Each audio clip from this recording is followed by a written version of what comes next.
We had a situation about 3.5 years ago. Yeah.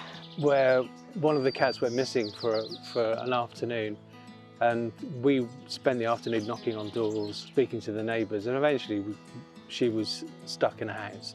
And it was a friend of ours, Chris, who said, you should have a look at GPS technology for the cats. That's how we got into it at the beginning.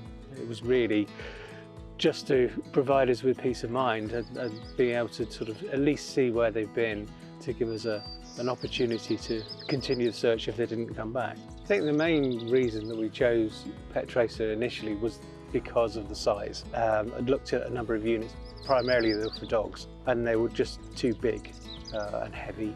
Pettracer, it was all built to the collar. It just seemed a very nice way of providing that functionality in one unit rather than having to have things hanging off or added to a traditional collar. When we first put the collars on the cats, they were very good actually. They didn't attempt to take them off. It was like other collars that we put on them previously. They were very comfortable from the off. We were quite surprised really, weren't we?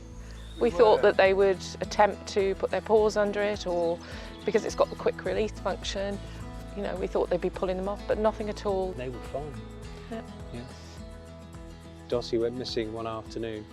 They're very much creatures of habit, so they tend to come back on a regular basis for food and to have a nap. And we realised that we hadn't seen Dossie for 4 or 5 hours.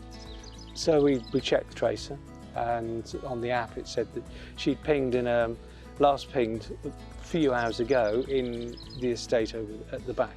So we thought, well, actually that's a bit strange that she hasn't provided a signal since then, so maybe she's stuck somewhere. So we decided to use the feature where you can make the home station mobile, and that means that you can basically go anywhere with it as long as you've got a 4G signal on your phone.